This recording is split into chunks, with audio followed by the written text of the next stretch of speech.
bagi anak ibu sekalian yang ada di rumahnya masing-masing, salam SFD, semangat, fraternitas, Dina. Kembali lagi bertemu dengan Ibu EKG dalam mata pelajaran Sejarah Peminatan di pertemuan yang ke-6. Hari ini kita akan kembali melanjutkan materi kita, tapi sebelumnya Ibu akan awali dengan memberikan satu kata motivasi. Takdir kamu berada di titik kamu berhenti berusaha. Artinya, selama kamu belum berhenti berusaha, maka itu belum menjadi takdirmu. Dan artinya lagi, kamu masih bisa menjadi apapun kelak di masa depan. Maka pastikan kamu tetap semangat mengikuti kegiatan pembelajaran hari ini, agar kamu bisa mengubah takdirmu, mengubah nasibmu menjadi lebih baik lagi. Dan tidak perlu berlama-lama lagi, mari langsung kita simak pembelajaran kita hari ini.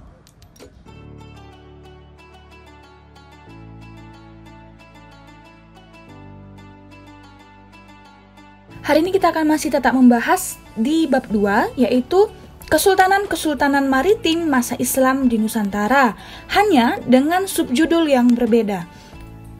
Kalau minggu lalu kita membahas mengenai teori penyebaran Islam, hari ini kita membahas mengenai kerajaan Islam. Di antaranya ada kerajaan Aceh, Banten, dan Demak. Adapun tujuan pembelajaran kita hari ini, setelah mempelajari materi hari ini, diharapkan siswa mampu dengan semangat dan gembira yang tinggi dalam memahami beberapa hal mengenai kerajaan Aceh, Banten, dan Demak. Dan siswa juga diajak untuk turut serta menjaga kelestarian benda peninggalan ketiga kerajaan tersebut.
Yang pertama ada kerajaan Aceh.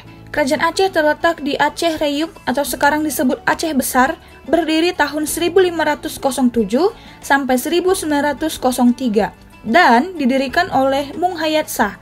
Ini adalah gambar dari kerajaan Aceh yang ada di Sumatera. Nanti kerajaan Aceh didirikan oleh Ali Muhayyad Shah dan Sultan Iskandar Muda sebagai sultan yang membawa Aceh ke puncak kejayaan atau puncak keemasan. Ada beberapa hal nanti akhirnya menyebabkan Aceh mengalami kemajuan yang pesat pada masa itu. Beberapa di antaranya mempunyai sistem pendidikan militer yang baik, adanya undang-undang tata pemerintahan yang diberi nama Mahkota Alam, sistem pemerintahan yang teratur dan sistematis, memiliki hubungan diplomatik yang baik dengan negara lain. Ini adalah beberapa hal yang menyebabkan Aceh menjadi kerajaan yang berkembang dan maju pada masa itu.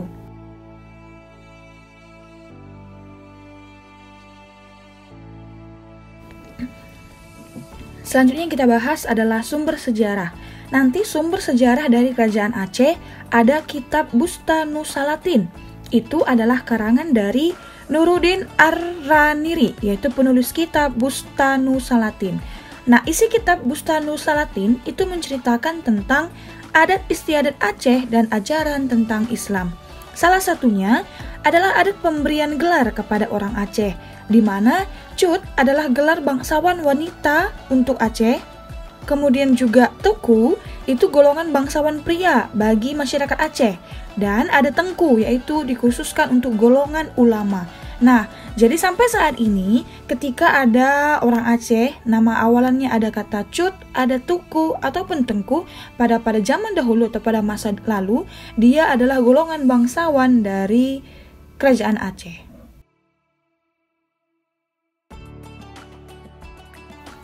Ini adalah peta kekuasaan kerajaan Aceh yang cukup besar juga pada masa itu, dan nantinya sangat disayangkan Aceh memiliki faktor yang menyebabkan akhirnya dia menjadi runtuh atau kerajaan ini menjadi bubar. Nah, beberapa di antaranya, yang pertama, masyarakat Aceh yang bukan masyarakat agraris sehingga mudah runtuh karena penghasilnya bukan dari pertanian. Kemudian wilayah pedalaman tidak mampu mendukung kebutuhan dasar atau pangan masyarakat kota. Berikutnya adanya persatuan antar penduduk Aceh yang sangat longgar. Perkembangan kota yang berlangsung lebih cepat dibanding desa. Dan terakhir karena adanya peran kelompok-kelompok elit kerajaan yang tidak mudah untuk dikendalikan, yang selalu kena pengaruh dari pihak Belanda pada masa itu. Ingat, Belanda memecah belah bangsa Indonesia melalui politik divide et impera atau adu domba.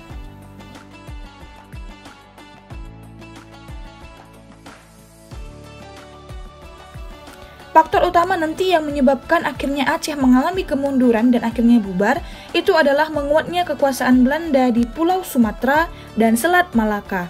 Dalam hal ini, perekonomian komoditas Kesultanan Aceh adalah rempah-rempah dan bahan tambang, termasuk lada hitam yang sangat melimpah di Semenanjung Malaya.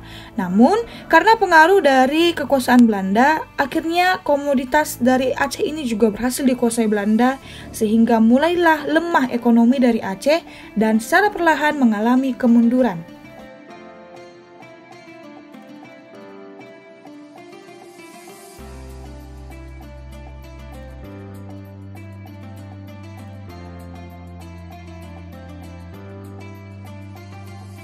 Peninggalan Aceh diantaranya ada Masjid Baitur Rahman, ada Masjid Tua Indrapuri, ada Taman Sari Gunungan,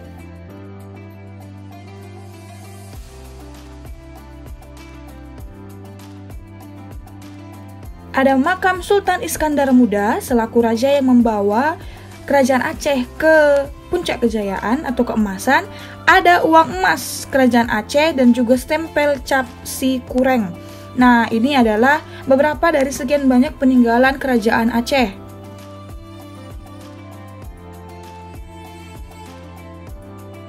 Selanjutnya kita bahas adalah Kerajaan Banten. Kerajaan Banten didirikan tahun 1526 ketika Fathaillah mendirikan benteng pertahanan yang dinamakan Suro Soan, yang kemudian hari menjadi pusat pemerintahan yakni Kesultanan Banten. Pada awalnya, Kerajaan Banten ini dikenal dengan nama Banten Girang, yang merupakan bagian dari kerajaan Sunda.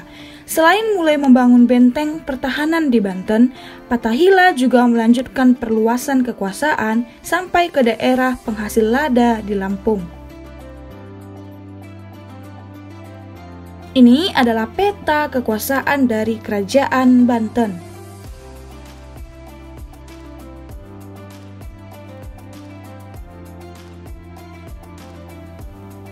Fathaillah berperan dalam penyebaran Islam di daerah Lampung dan juga mengadakan kontak dagang dengan Raja Malangkabu, yaitu daerah Minangkabau, Kerajaan Indrapura yakni Sultan Munawarsyah. Ini dia gambar Fathaillah. Nah, seiring dengan kemunduran Kerajaan Demak setelah meninggalnya Sultan Trenggono, maka Banten melepaskan diri dan menjadi kerajaan yang mandiri. Pada tahun 1570, Fathaillah wafat. Ia meninggalkan dua orang putra yakni Pangeran Yusuf dan Pangeran Arya atau disebut Pangeran Jepara. Dinamakan Pangeran Jepara karena sejak kecil ia sudah diikutkan kepada bibinya yang pada masa itu bernama Ratu Kalinyamat di Jepara. Ia kemudian berkuasa dan menggantikan Ratu Kalinyamat di Jepara. Sedangkan Pangeran Yusuf menggantikan Fathaillah di Banten. Pangeran Yusuf melanjutkan usaha-usaha perluasan daerah yang sudah dilakukan ayahandanya. Tahun 1580, Pangeran Yusuf wafat kemudian digantikan oleh putranya Maulana Mahmud yang berhasil menaklukkan Palembang. Namun beliau wafat dalam perang dan dianugerahi gelar Prabu Sedang ing Palembang, sehingga pasukan Banten menarik mundur pasukannya. Jadi kedua putra dari Fathaillah juga pernah memimpin beberapa daerah.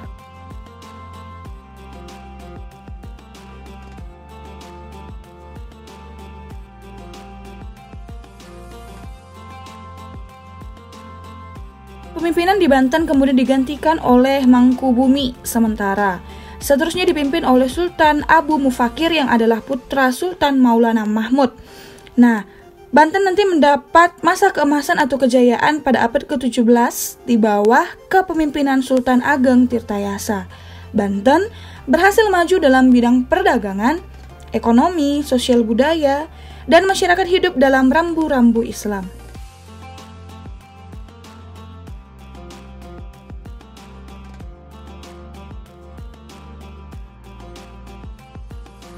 Berikut beberapa peninggalan Banten, diantaranya ada Masjid Agung Banten, bangunan keraton, dan juga gapura.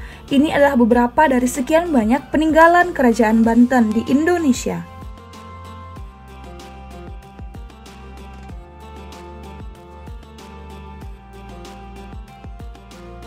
Nanti akhir dari kerajaan Banten adalah pada masa akhir pemerintahan Sultan Ageng Tirtayasa, timbul konflik di dalam istana. Sultan Ageng Tirtayasa yang berusaha menentang POC kurang disetujui oleh Sultan Haji sebagai Raja Muda Banten. Nah, keretakan dalam istana dimanfaatkan oleh POC dengan politik divided et impera atau politik adu domba. POC membantu Sultan Haji untuk mengakhiri kekuasaan Sultan Ageng Tirtayasa dan membuat POC semakin kuat di Banten yang berujung kepada kemunduran Banten. Yang kita bahas berikutnya adalah Kerajaan Demak. Demak berdiri tahun 1500 dan di waktu yang berdekatan Majapahit runtuh yakni tahun 1478. Kerajaan Demak berkaitan erat dengan Kerajaan Majapahit. Kerajaan Demak atau Kesultanan Demak adalah kerajaan Islam pertama dan terbesar di pantai utara Jawa. Menurut tradisi Jawa, Demak sebelumnya merupakan kadipaten dari Kerajaan Majapahit. Kemudian muncul sebagai kekuatan baru mewarisi legitimasi dari kebesaran Majapahit.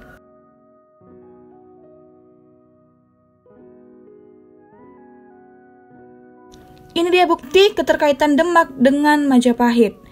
Raden Patah memiliki gelar Sultan Alam Akbar Al-Patah. Beliau memerintah Demak mulai tahun 1500 sampai 1518.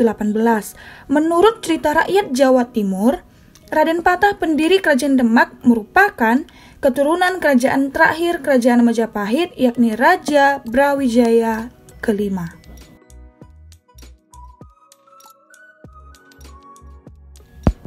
Letak geografis Kerajaan Demak letaknya di daerah Bintoro dekat muara Sungai Demak. Pusat kerajaannya terletak antara Pelabuhan Bergota dan Jepara, atau itu kemudian termasuk Jawa Tengah pada masa sekarang.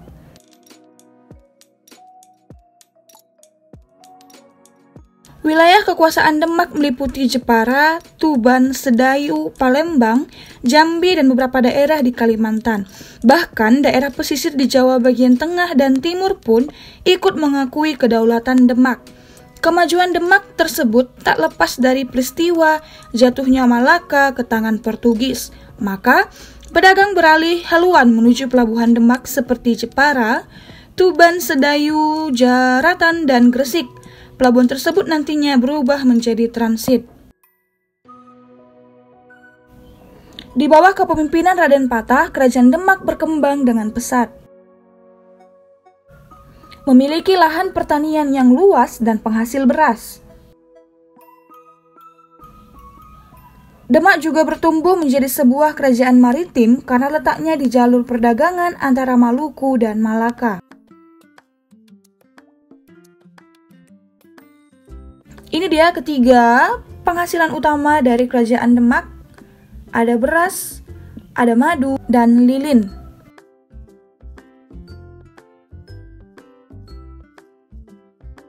Sehingga nanti Demak disebut kerajaan agraris maritim. Barang dagangan yang diekspor adalah beras, lilin, dan madu, dan barang-barang itu juga diekspor ke Malaka, Maluku, dan Samudra Pasai. Selain menjadi pusat perdagangan, Demak juga tumbuh menjadi pusat penyebaran agama Islam. Penyebaran agama Islam disebarkan oleh para wali songo, tidak hanya di Jawa tetapi juga di luar Jawa. Beras merupakan hasil komoditi utama Demak. Komoditi artinya hasil tani dalam bidang pangan dan sayur-sayuran. Tokoh penyebar agama Islam dari Demak ada Sunan Giri. Beliau nanti menyebarkan agama Islam di Maluku. Di daerah Kalimantan Timur disebarkan oleh penghulu kerajaan Demak yakni Tunggang Parangan.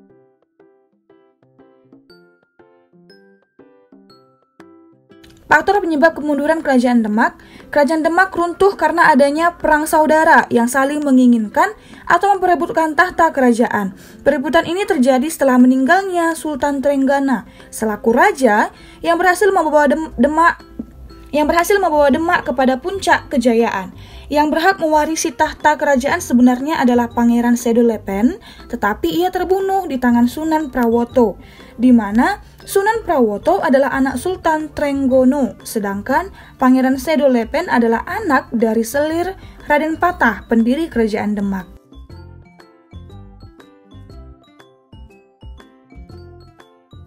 Beberapa peninggalan dari kerajaan Demak ada Masjid Agung Demak, ada Pintu Bledek dan Beduk dan Kentongan Demak.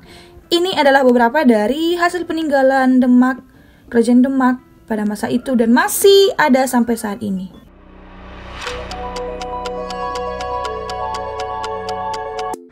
Nah, demikianlah materi pembelajaran kita pada hari ini. Harapannya materi kita hari ini dapat menambah pengetahuan kamu sekalian. Dan jangan lupa tetap kerjakan tugasnya dengan baik. Catatkan nama, kelas, dan pertemuan keberapa. Dan juga ringkas materinya, karena di akhir bulan ini kita akan ke sekolah untuk mengumpulkan buku tugas dan buku catatan. Maka pastikan kamu mengerjakan tugasmu dari pertemuan 1 sampai pertemuan 4, dan juga catatannya dari catatan pertemuan pertama dan pertemuan keempat, sehingga nanti nilaimu bisa baik. Nah, tetap semangat, tetap jaga jarak, jaga kesehatan, supaya minggu depan pun kita masih dapat mengikuti pembelajaran selanjutnya. Akhir kata Ibu mengucapkan salam jas merah. Jangan sesekali melupakan sejarah. Tuhan Yesus memberkati kita semua. Sampai jumpa di pertemuan minggu depan.